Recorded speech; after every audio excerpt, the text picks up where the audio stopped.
Hello everyone, welcome back to another ሰላም ለሁላችሁ ወደ እናመዛዝን ወይም እንመራመር ቪዲዮ ተከታታይ ክፍላችን እንኳን በደህና መጣችሁ። ስለ ተውሂድ አጣብቂኝ ውይይታችንን እንቀጥላለን። በዚህ ጊዜ ግን ርዕሳችንን እንቀይራለን። በቁርአን ውስጥ ስለተጠቀሰው መንፈስ ከማውራት ይልቅ ስለ ጌታ ኢየሱስ ክርስቶስ እናወራለን። እንደ ቁርአን አባባል አላህ በባህሪ አንድ ሊሆን ቢችልም ከአንድ አካል በላይ መሆኑን እናሳያለን። ከእኔ ጋር እንደ ሁልጊዜው እነዚህን ግሩም ርዕሰ ጉዳዮች ለመወያየት ውድ ወንድሜና ጓደኛዬ ሳም ሻሙን ይገኛል። አገልግሎቱን ማስቀጠል ስለከበደኝ ከሚቋረጥ ይህንን ለማድረግ ወስኛለሁ። ከዚህ በኋላ በጣም ጠቃሚ የሚባሉ ቪዲዮዎችን የምታገኙት ዩቲዩብ ላይ ሜምበር የምትሆኑና አገልግሎቱን በገንዘባችሁ የምትደግፉ ብቻ ናቸው። ይህ ማስታወቂያ እስልምናን በተመለከተ አስፈላጊ የሆኑ ነገሮች ሁሉ እንዲያመልጡኝ አልፈልግም ለምትሉ ብቻ ነው። ከዚህ ማስታወቂያ በኋላ የምትመዘገቡ የመጀመሪያ 500 ሰዎች በወር 50 ብር ብቻ ለአገልግሎቱ በመስጠት እዚህ ላይ የማይለቀቁ በጣም ጠቃሚ ቪዲዮዎችን ጨምሮ የተለያዩ ጥቅሞችን ማግኘት ትችላላችሁ። የመጀመሪያዎቹ 500 ሰዎች ከተመዘገቡ በኋላ ከ50 ብር በተጨማሪ የሚያስከፍሏችሁ ነገሮች ይኖራሉና በዚህ እድል እንድትጠቀሙ አበረታታችኋለሁ። ከኢትዮጵያ ውጭ ያላችሁ ደግሞ በ$3 ብቻ ሜምበር መሆን ትችላላችሁ። በኢትዮጵያ የምትኖሩ በዚህ ስልክ ቁጥር ማገልገል እፈልጋለሁ የሚል አጭር የጽሑፍ መልእክት በመላክ መመዝገብ ትችላላችሁ። ከዚህ ማስታወቂያ በኋላ ሜምበር ከሆናችሁ ብቻ የምታገኟቸው ቪዲዮዎችና ተጨማሪ ነገሮች ይኖራሉ። ይህን ስታደርጉ አገልግሎቱ ጠንካራ ይሆናል። Praise the Lord Jesus Christ for giving me the opportunity to be used by the power of the Holy Spirit to glorify Him and to work with you. ጌታ ኢየሱስ ክርስቶስን ለማክበርና ከእናንተ ጋር ለመስራት በመንፈስ ኃይል እንድጠቀም እድሉን ስለሰጠኝ አመሰግነዋለሁ። እንደ ልማዴ በእነዚህ ክፍለ ጊዜዎች ላይ የጌታ ኢየሱስ ክርስቶስን ጸጋና ምሕረትን እለምናለሁ። ይህም በመንፈስ ኃይል እውነትን ያለ ስህተት እንድንናገርና ለጌታ ለኢየሱስ ክርስቶስ ክብርና ግርማ እንድናደርገው ነው። ሙስሊሞች እውነትን ሰምተው እንዲድኑ፣ ክርስቲያኖችም ስለ እግዚአብሔር አንድያ የተወደደ ልጅ ስለ አምላካችንና መድኃኒታችን ኢየሱስ ክርስቶስ ውበትና ግርማ ለሙስሊሞች በሚሰጡት ምስክርነት እንዲጠነክሩ ነው። በጣም ደስ ብሎኛል። ነገር ግን ወደ ርዕሱ ከመግባታችን በፊት ባለፉት ክፍለ ጊዜያት ያልኩትን ደግሜ መናገር ፈልጋለሁ። ይህም በጣም አስፈላጊ ነው። እኛ ቁርአን የአላህ መገለጥ ነው ብለን አናምንም። አላህ ስል ደግሞ በኢየሱስ ክርስቶስ አካል የተገለጠውን አምላክ ማለቴ ነው። ከእውነተኛው አምላክ የመጣ መገለጥ ነው ብለን አናምንም። የሙስሊሞች አምላክ በቅዱሳት መጽሐፍት የተገለጠው እውነተኛ አምላክ ነው ብለን አናምንም። በቁርአን ውስጥ ያለው ኢሳ የታሪኩ ወይም የአዲስ ኪዳኑ ኢየሱስ ነው ብለን አናምንም። ወይም በቁርአን ውስጥ ያለው መንፈስ እውነተኛ መንፈስ ነው ብለን አናምንም። ታዲያ ለምንድን ነው ወደ ቁርአን የምንመለከተው? ይህን የምናደርገው ቁርአን ከአብርሃም ከይስሐቅና ከያዕቆብ እውነተኛ አምላክ የመጣ መገለጥ ነው ብለው ለሚያምኑ ሙስሊሞች ጥቅም ሲባል ነው። ነገር ግን ግልጽ ማድረግ የምፈልገው እስላማዊው ኢየሱስ በአዲስ ኪዳን የተገለጠው እውነተኛው ኢየሱስ አይደለም። በቁርአን ውስጥ የተገለጠው መንፈስ በኢየሱስ ክርስቶስ አካል ውስጥ የተገለጠው መንፈስ አይደለም። ሙስሊሞች እኛ የቁርአኑን የኢየሱስ አመለካከት የምንደግፍ እንዳይመስላቸው ይህን ላሰምርበት እወዳለሁ። ይህ ከተባለ ዘንድ ቁርአን ኢየሱስን ተራ የሰው አገልጋይ ደረጃ ላይ ዝቅ ለማድረግ ቢሞክርም በተመሳሳይ ጊዜ ግን እርሱ ከተራ አገልጋይ በላይ እንደሆነ፣ ከሰውም በላይ እንደሆነ፣ ከፍጥረት ሁሉ እንደሚበልጥ፣ ከመሐመድም በላይ እጅግ የላቀ እንደሆነ፣ ለእውነተኛው አምላክ ለተባለው አላህ ብቻ ተገዥ እንደሆነና ሆኖም ግን በሆነ መንገድ ከአላህ ጋር እኩል እንደሆነ የሚገልጹ አባባሎችን ይዟል። ስለዚህ እርሱ ለእርሱ ተገዥ ነው፣ ግን ደግሞ ከእርሱ ጋር እኩል ነው። ትኩረቴ የሚሆነው ቁርአን ስለ ኢየሱስ የሚሰጠው ምስል እርስ በእርሱ የሚቃረን መሆኑንና ቁርአን ኢየሱስ ሰው ከመሆኑ በፊት መለኮታዊ ሕልውና እንደነበረውና ከአብርሃም ከይስሐቅና ከያዕቆብ አምላክ ከተባለው ከሙስሊሙ አምላክ ጋር በባህሪ እኩል መሆኑን በግልጽ እንደሚመሰክር ለማሳየት ነው። በምዕራፍ 3 ቁጥር 45 እንጀምርና ቁርአን ለኢየሱስ ክርስቶስ የሚሰጣቸው ማዕረጎች ላይ እናተኩር። በምዕራፍ 3 ቁጥር 45 ላይ ምን ይላል? ተመልካቾቻችን ይህን ያዩታል። መላእክት ያሉትን አስታውስ። መርየም ሆይ አላህ ከእርሱ በሆነ ቃል ስሙ መሲህ የመርየም ልጅ ኢሳ በሆነ ያበስርሻል። በዱንያም በመጨረሻው ዓለም የተከበረ ባለሟሎችም ከአላህም ዘንድ ቅርቦች የሆኑትን ያበስርሻል። አሁን ኢየሱስ ከእርሱ የሆነ ቃል ተብሎ መጠቀሱ ላይ እንድናተኩር እፈልጋለሁ። ልክ ነው። እዚህ ጋር ከእርሱ የሆነ ቃል ይላል። እዚህ ጋር እርሱ የተባለው በግልጽ ማንን የሚያመለክተው?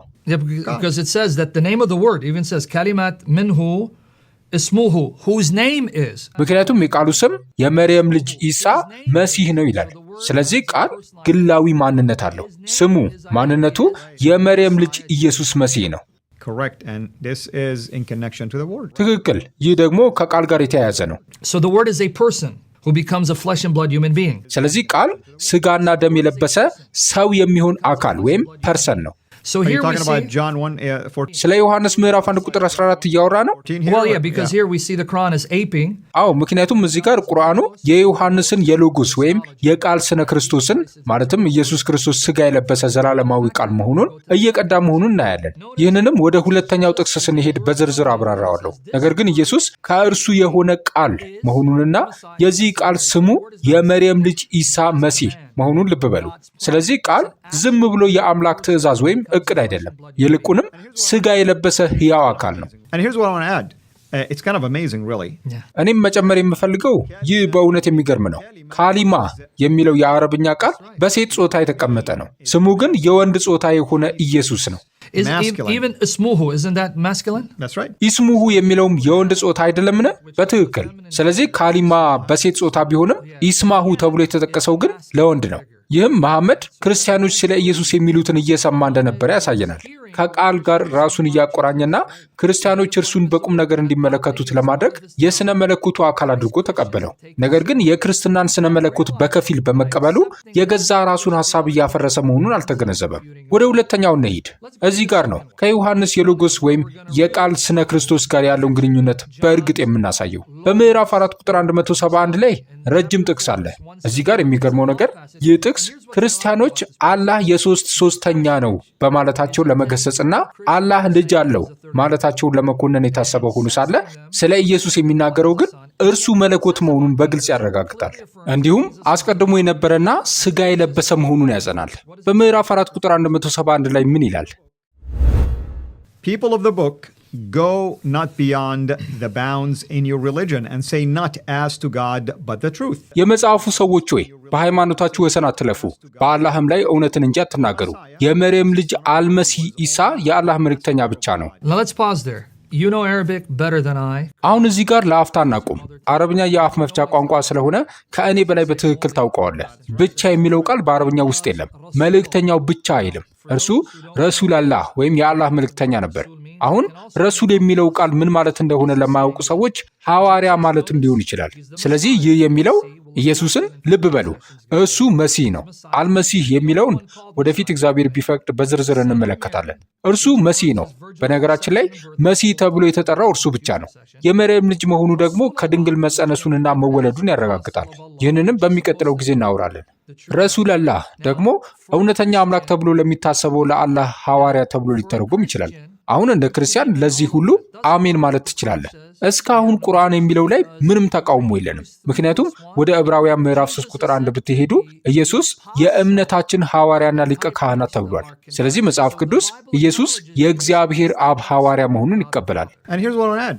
We already demonstrated that according to the Quran, the Spirit Is also an is apostle. the apostle. That's right. እኔም መጨመር የምፈልገው በቁርአን መሰረት መንፈሱም ሐዋርያ መሆኑን ቀድሞውኑ አሳይተናል። That's right. So you have Jesus, the Word, በትክክል። ስለዚህ ኢየሱስ የአምላክ ሐዋርያ የሆነው ቃል ነው። መንፈሱም የአምላክ ሐዋርያ ነው። አሁን ወደ ጥቅሱ ጥልቀት እንቀጥል። So it says, was only the messenger of God and his word. የአላህ መልእክተኛ ወደ መርየም የጣላት ቃሉም ከእርሱም የሆነ መንፈስ ብቻ ነው ይላል። let's park it there.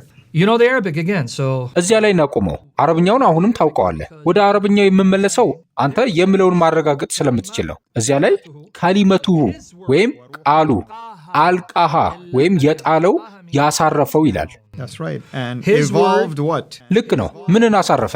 cast down to Mary. Now, ወደ መርየም ጣለው ወይም አሳረፈው። አሁን ደግሞ ከእርሱ የወጣ መንፈስ ሩህ አልሚንሁ ይላል። አሁን እርሱ ወደ መርየም የወረደ ቃል ነው ካልክ ከመውረዱ በፊት እዚያው ከአላህ ጋር ነበር ማለት ነው። ይህን እንዴት ታመልጥበታለህ? A child is born, a son is given to us. ሕፃን ተወልዶልናልና ወንድ ልጅም ተሰጥቶናልና። and here the word comes down to Mary. እና እዚህ ጋር ቃል ወደ መርየም ይመጣል። ይህም ማለት ከመውረዱ በፊት ከአላህ ጋር ቃል ሆኖ ነበር ማለት ነው። ከዚያም ከእርሱ የሆነ መንፈስ ይለዋል። ይህም ደግሞ ፍጹም ትርጉም ይሰጣል። ለምን? ምክንያቱም ኢየሱስ ሥጋን ለብሶ ከተባረከች እናቱ ከመጸነሱና ከመወለዱ በፊት እንደ መንፈስ ይኖር ነበር። ሥጋ ከመሆኑ በፊት ኢየሱስ እንደ ዘላለማዊ ቃል፣ እንደ መለኮታዊ ቃል፣ እንደ መንፈስ ይኖር ነበር። ልክ አብ መንፈስ እንደሆነ ሁሉ እርሱም አካል አልባና ረቂቅ ነበር። የወልድ መንፈስ፣ የመንፈስ ቅዱስ መንፈስ ማለትም አካል አልባና ረቂቅ።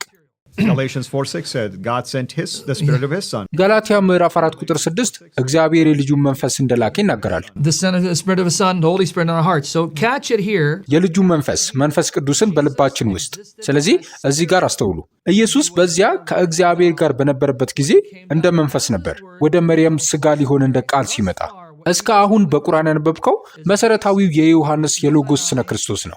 የዮሐንስ የቃል ስነ ክርስቶስ ከእግዚአብሔር አብ ጋር የነበረው ከተባረከች እናቱ ሥጋ ሊሆን እንደ መንፈስ የወረደው ዘላለማዊ ቃል ማለት ነው።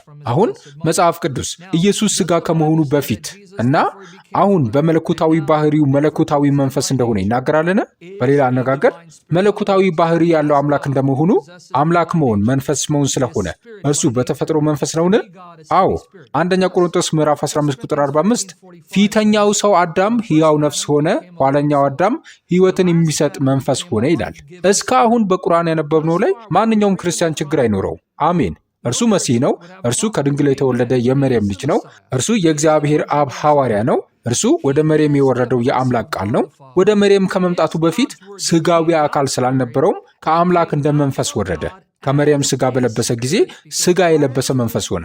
ታዲያ ከዚህ ጥቅስ ውስጥ ክርስቲያን ችግር የሚኖረው በየትኛው ክፍል ላይ ነው? He became an embodied spirit when he took on flesh from Mary. So which part of that verse would a Christian have a problem with? Nothing so far. እስካሁን በምንም ላይ So far we agree, right? But now let's bring out the implication in this section. እስካሁን እንስማማለን አይደል? አሁን ግን በዚህ ክፍል ውስጥ ያለውን አንድምታ እናውጣ። እርሱ የአላህ ቃሉ ከሆነ ለሙስሊሞች ያለኝ ጥያቄ አላህ ያለ ቃሉ የኖረበት ጊዜ አለ? And the answer should be no. መልሱ የለም መሆን አለበት። ምክንያቱም አዎ ካልክ አላህ ዲዳ ነበር ማለት ነው። Exactly. And he was በትክክል። እናም በኋላ ሊያገኘው የሚገባ መሰረታዊ ነገር ጎሎት ነበር ማለት ነው። ይህም በህልውናው ላይ ጥልቅ ለውጥ ተከስቷል ማለት ነው። እነሱ ግን አላህ ፍጹምና የማይለወጥ ነው ይልዋል። ስለዚህ አላህ ሁልጊዜም ከቃሉ ጋር ኖሯል። ኢየሱስ ደግሞ ቃሉ ከሆነና ቃሉ ደግሞ ሁልጊዜ ከአላህ ጋር የሚኖር ዘላለማዊ ከሆነ ኢየሱስ እንደ ቃል ሁልጊዜ ከአላህ ጋር ነበር ማለት ነው። ስለዚህ ኢየሱስ ፍጡር ሳይሆን በኋላ ሥጋ የለበሰ ከእግዚአብሔር ጋር እኩል የሆነ ዘላለማዊ ነው። አሁን ይህንን እንዴት ታመልጥበታለህ? And we're talking about the begotten now, and this is a deep topic, of course, as you can see. አሁን ስለ መወለድ እያወራን ነው። ይህ ደግሞ እንደምታዩት ጥልቅ ርዕስ ነው። በሚቀጥለው ክፍለ ጊዜ መቀጠል ይኖርብናል። ይህን የተውሂድ አጣብቂኝ ሌላኛውን ክፍል እንደወደዳችሁ ተስፋ አድርጋለሁ። እስካሁን አላህ በባህሪ አንድ፣ በአካል ግን ሁለት መሆኑን አሳይተናል። እስከምንገናኝ ድረስ የተባረከ ቀን ይሁንላችሁ። አገልግሎቱን ማስቀጠል ስለከበደኝ ከሚቋረጥ ይህንን ለማድረግ ወስኛለሁ። ከዚህ በኋላ በጣም ጠቃሚ የሚባሉ ቪዲዮዎችን የምታገኙት ዩቲዩብ ላይ ሜምበር የምትሆኑና አገልግሎቱን በገንዘባችሁ የምትደግፉ ብቻ ናቸው። ይህ ማስታወቂያ እስልምናን በተመለከተ አስፈላጊ የሆኑ ነገሮች ሁሉ እንዲያመልጡኝ አልፈልግም ለምትሉ ብቻ ነው። ከዚህ ማስታወቂያ በኋላ የምትመዘገቡ የመጀመሪያ 500 ሰዎች በወር 50 ብር ብቻ ለአገልግሎቱ በመስጠት እዚህ ላይ የማይለቀቁ በጣም ጠቃሚ ቪዲዮዎችን ጨምሮ የተለያዩ ጥቅሞችን ማግኘት ትችላላችሁ። የመጀመሪያዎቹ 500 ሰዎች ከተመዘገቡ በኋላ ከ50 ብር በተጨማሪ የሚያስከፍሏችሁ ነገሮች ይኖራሉና በዚህ እድል እንድትጠቀሙ አበረታታችኋለሁ። ከኢትዮጵያ ውጭ ያላችሁ ደግሞ $3 ብቻ ሜምበር መሆን ትችላላችሁ። በኢትዮጵያ የምትኖሩ በዚህ ስልክ ቁጥር ማገልገል እፈልጋለሁ የሚል አጭር የጽሑፍ መልእክት በመላክ መመዝገብ ትችላላችሁ። ከዚህ ማስታወቂያ በኋላ ሜምበር ከሆናችሁ ብቻ የምታገኟቸው ቪዲዮዎችና ተጨማሪ ነገሮች ይኖራሉ። ይህን ስታደርጉ አገልግሎቱ ጠንካራ ይሆናል።